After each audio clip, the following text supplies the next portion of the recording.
Baik teman-teman, di sini saya akan mempresentasikan tentang perseroan, pendirian, transaksi saham, dan dividen.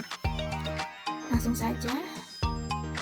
Ekuitas pemegang saham. Ekuitas pemilik dalam perseroan biasanya disebut ekuitas pemegang saham, investasi pemegang saham, dan modal. Dalam laporan keuangan, bagian ekuitas pemegang saham melaporkan jumlah masing-masing dari dua sumber utama ekuitas pemegang saham. Sumber pertama adalah modal yang diinvestasikan ke perseroan oleh para pemegang saham disebut modal di sektor. Sumber kedua adalah laba neto ditahan dalam bisnis disebut saldo laba. Modal di sektor yang diinvestasikan oleh pemegang saham dicatat dalam akun terpisah untuk masing-masing kelas saham. Jika hanya ada satu kelas saham, maka akun tersebut dinamakan saham biasa atau saham modal. Dividen merupakan pembagian laba perusahaan kepada para pemegang saham. Saldo laba yang tidak dibagikan sebagai dividen disebut saldo laba untuk kegiatan usaha dan laba yang diinvestasikan ke dalam usaha. Kenaikan dan penurunan neto saldo laba untuk periode tertentu dicatat dengan menggunakan jurnal berikut ini. Saldo laba dalam akun ikhtisar laba rugi dipindahkan ke saldo laba. Dalam hal laba neto, akun ikhtisar laba rugi didebit dan saldo laba dikredit. Kedua, saldo akun dividen yang merupakan dengan akun prive atau penarikan oleh pemilik dalam persekutuan dipindahkan ke saldo laba. Saldo laba didebit dan dividen dikredit sejumlah saldo akun dividen. Sebagian perusahaan menghasilkan laba neto. Selain itu, kebanyakan perusahaan tidak membagikan laba netonya untuk dividen. Akibatnya, saldo laba normalnya memiliki saldo kredit. Saldo debit dalam saldo laba disebut defisit. Saldo tersebut dihasilkan dari akumulasi rugi neto. Pada bagian ekuitas pemegang saham, defisit dikurangi dari modal di sektor untuk menentukan total ekuitas pemegang saham. Saat digunakan untuk mengembangkan kegiatan operasi perusahaan, saldonya akan menurun. Akan tetapi, saldo laba tidak akan terpengaruh. Akibatnya, seiring berjalannya waktu, saldo laba biasanya akan semakin kurang keterkaitannya dengan saldo akun kas. Selanjutnya ada karakteristik saham. Jumlah modal dasar perseroan disebutkan dalam akta pendiriannya. Kadar modal ditempatkan dan disetor mengacu pada lembar saham yang diterbitkan kepada para pemegang sahamnya. Sebuah perseroan dapat memperoleh atau memberi kembali sejumlah saham yang telah diterbitkan. Sisa saham yang berada dalam kepemilikan para pemegang saham kemudian disebut saham beredar. Sertifikat saham juga harus menunjukkan jumlah yang ditetapkan ke setiap lembar saham, disebut nilai pari atau per value. Nilai pari harus dicatat dalam mata uang rupiah. Undang-undang Likuiditas Terbatas di Indonesia mewajibkan 1. Perseroan di Indonesia tidak diperbolehkan menerbitkan saham tanpa nilai pari. Kedua, perseroan untuk menetapkan jumlah minuman modal disetor sebesar 25% dari modal dasar.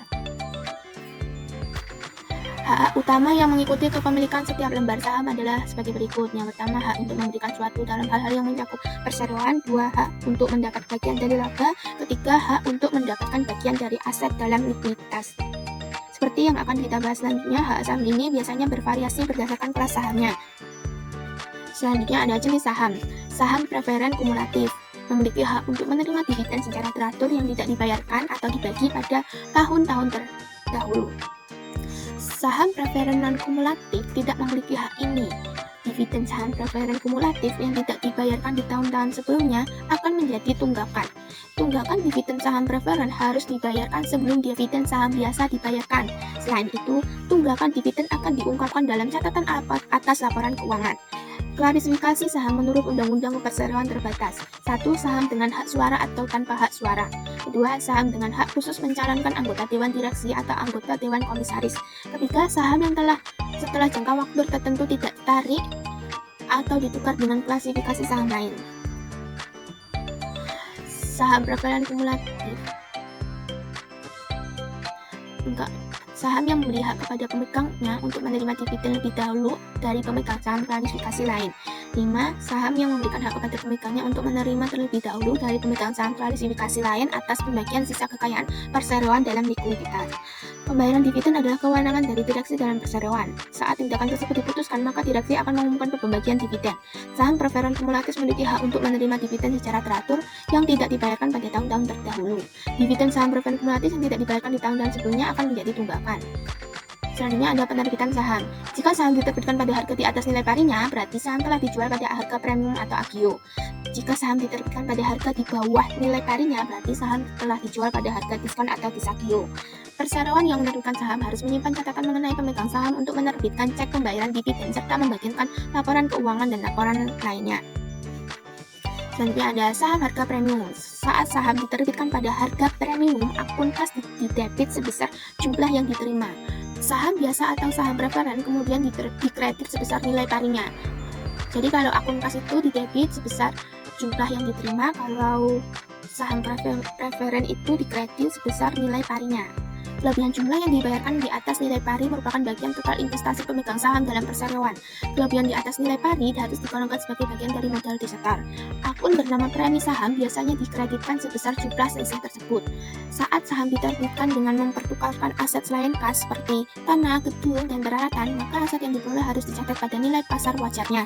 Jika nilai tersebut tidak ditentukan secara objektif, maka nilai pasar wajar saham yang diterbitkan dapat digunakan. Di sini ada studi kasus dari PT Unggul Sentosa menerbitkan 2.000 lembar saham preferen dengan nilai pari 50.000 untuk mendapatkan modal tunai sebesar 55.000. Ayat jurnal perseroan untuk mencatat penerbitan saham sebagai berikut. Kas didebit, sedangkan di kreditnya ada saham preferen dan premi saham preferen. Perseroan memperoleh tanah yang tidak dapat ditentukan nilai pasar wajarnya dengan mempertukarkan 10.000 lembar saham biasa dengan nilai pari 10 lembar 10.000. Diasumsikan saham memiliki nilai pasar saat ini sebesar 12.000 per lembar. Transaksi ini dicatat sebagai berikut. Tanah di debit, di kreditnya saham biasa, premi saham biasa. Selanjutnya ada saham tanpa nilai pari. Studi kasusnya, sebuah perseroan pada tanggal 9 Januari menerbitkan 10.000 lembar saham biasa tanpa nilai pari seharga 40.000 per saham. Dan pada 27 Juni menerbitkan 1.000 lembar saham tambahan sebesar 36.000. Ayat jurnal untuk mencatat saham tanpa nilai pari adalah pada Januari tanggal 9, kas didebit saham biasa dikredit. Juni 27, kas didebit saham biasa dikredit. Dalam contoh sebelumnya, saham tanpa nilai pari diberikan nilai tertera sebesar 25.000. Penerbitan saham pada tanggal 9 Januari dan 27 Juni akan dicatat sebagai berikut. Januari tanggal 9, kas didebit, dikreditnya saham biasa dan premi saham atas nilai yang tertera. Tanggal 27 Juni, kas didebit, saham biasa dan premi saham atas nilai yang tertera dikredit. Selanjutnya ada akuntansi untuk dividen. Saat Dewan Direksi mengumumkan dividen kas, artinya pembagian sejumlah kas perseroan kepada pemegang saham sudah disahkan. Saat Dewan Direksi mengumumkan dividen saham, berarti para direksi mengesahkan pembagian sejumlah saham perseroan. Dividen kas. Pembagian laba secara tunai oleh perseroan kepada para pemegang saham disebut dividen tunai atau dividen kas. 3 syarat pembayaran dividen kas. Yang pertama, jumlah saldo laba yang memadai. Kedua, jumlah kas yang memadai. Ketiga, tindakan formal yang dilakukan oleh Dewan Direksi. Dividen tambahan atau khusus mungkin juga dibayarkan ketika perseroan mengalami laba yang lebih tinggi daripada biasanya. Terdapat 3 tanggal pada pengumuman pembagian dividen, yaitu sebagai berikut. 1. Tanggal pengumuman merupakan tanggal pada saat Dewan Direksi secara resmi mengesahkan pembayaran dividen. Pada tanggal ini, perusahaan mengakui liabilitas untuk membayar sejumlah dividen. Kedua, tanggal pencatatan merupakan tanggal pada saat perseroan menentukan pemegang saham yang akan menerima dividen. Selama periode waktu antara tanggal pengumuman dan tanggal pencatatan, harga saham akan dinyatakan sebagai penjualan dengan dividen, yang artinya investor yang membeli saham sebelum tanggal pencatatan akan menerima dividen. Ketiga, tanggal pembayaran merupakan tanggal pada saat perseroan akan membayar dividen kepada para pemegang saham yang memiliki saham pada saat tanggal pencatatan. Selama periode waktu antara tanggal pencatatan dan tanggal pembayaran, harga saham dinyatakan sebagai penjual tanpa dividen, yang artinya sejak tanggal pencatatan berlalu, investor baru tidak akan menerima dividen. Selama periode waktu antara tanggal pencatatan dan tanggal pembayaran, harga saham dinyatakan sebagai penjualan tanpa dividen. Ini artinya sejak tanggal pencatatan berlalu, investor baru tidak akan menerima dividen. Dividen saham. Pembagian lembar saham kepada para pemegang saham disebut dividen saham. Biasanya, saham yang dibagikan adalah saham biasa dan diterbitkan untuk para pemegang saham biasa. Dividen saham hanya mempengaruhi ekuitas pemegang saham. Pengaruh dividen saham terhadap ekuitas pemegang saham dari perseroan yang menerbitkan saham adalah memindahkan saldo laba ke modal disetor.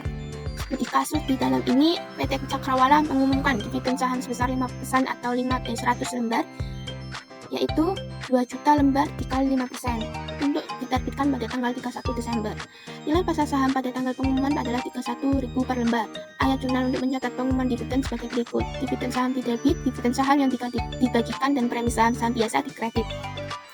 Setelah pencatatan jurnal tersebut, akun dividen saham akan memiliki saldo debit sebesar 3.100.000.000. Pada akhir periode, akun dividen saham yang dibagikan dan premi saham biasa akan dilaporkan di bagian modal disetor laporan posisi keuangan.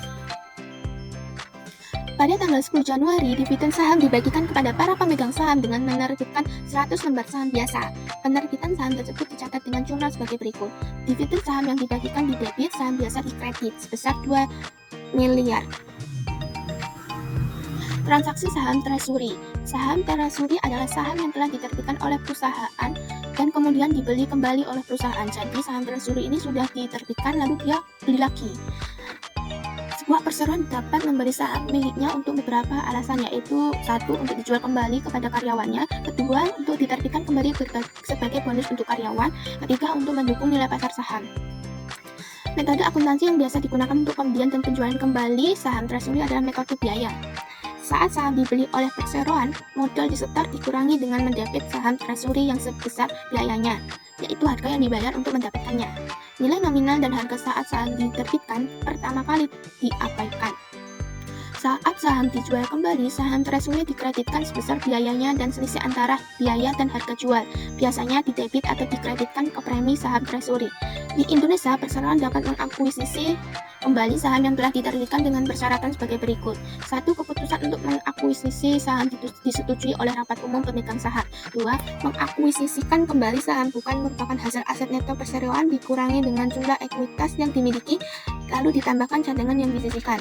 3. Nilai nominal saham treasury tidak melebihi 10% dari jumlah ekuitas yang dimiliki perseroan. 4. Saham treasury hanya dapat dipegang oleh perseroan selama 3 tahun. Setelah 3 tahun perseroan harus menjual kembali sahamnya. Selanjutnya ada ekuitas pemegang saham di laporan posisi keuangan. Perubahan yang signifikan dalam ekuitas pemegang saham dalam satu periode dapat disajikan baik dilaporkan ekuitas pemegang saham atau dalam catatan atas laporan keuangan. Laporan saldo laba. Perubahan saldo laba dapat dilaporkan dengan salah satu cara berikut. Yang pertama, menyiapkan laporan saldo laba yang terpisah. 2. Kombinasi laporan laba rugi dan saldo laba. 3. Laporan ekuitas pemegang saham. Perubahan saldo laba dapat dilaporkan dalam laporan saldo laba yang terpisah. Saat laporan saldo laba yang terpisah disiapkan, saldo awal saldo laba dilaporkan. Kemudian ditambahkan laba neto atau dikurangi rugi neto dan dikurangi dividen untuk mendapatkan saldo akhir saldo laba pada periode tersebut. Pembatasan dari saldo laba diklarifikasikan sebagai berikut. 1. Hukum pembatasan dapat diatur oleh aturan hukum, kontrak maupun kebijakan di direksi. 2. Kontrak dewan direksi juga dapat dimintai untuk membatasi saldo laba karena ketentuan dalam kontrak. 3. Sukarela dewan direksi dapat membatasi saldo laba secara sukarela. Selanjutnya ada laporan ekuitas pemegang saham. Saat perseroan juga mengalami perubahan dalam saham dan akun modal di setor lainnya, biasanya dilaporkan laporan ekuitas pemegang saham. Laporan tersebut seringkali disiapkan dalam format kolom yang setiap kolomnya menunjukkan klarifikasi ekuitas pemegang saham utama. Selanjutnya ada pemecahan saham. Pemecahan saham atau stock split adalah perseroan mengurangi nilai pari atau nilai yang tertera dari saham biasa dan menerbitkan sejumlah tambahan saham secara proporsional. Saat saham dipecah, pengurangan nilai pari atau nilai yang tertera mempengaruhi seluruh saham, termasuk saham yang belum diterbitkan dan di dalam saham treasury. Tujuan utama dari pemecahan saham adalah untuk menurunkan nilai pasar per lembar saham. Selanjutnya ada analisis dan interpretasi keuangan laba per saham. Laba neto biasanya digunakan oleh investor dan kreditor dalam mengevaluasi kitabilitas perseroan, namun laba neto itu sendiri sulit digunakan dalam sebandingkan perseroan dengan ukuran yang berbeda. Selain itu, tren laba neto mungkin saja sulit untuk dievaluasi jika terdapat beberapa perubahan yang signifikan dalam ekuitas pemegang saham perseroan. Oleh karena itu, profitabilitas perseroan seringkali diekspresikan sebagai laba per saham. Laba per saham biasa merupakan laba neto per lembar saham biasa yang beredar dalam periode tertentu. Perseroan yang sahamnya diperdagangkan di pasar publik harus melaporkan laba per saham pada laporan laba ruginya. Laba per saham dihitung sebagai laba neto dikurangi dividen saham preferred lalu dibagi jumlah rata-rata saham biasa yang beredar. Nah, itu tadi yang saya sampaikan. Semoga bermanfaat dan terima kasih.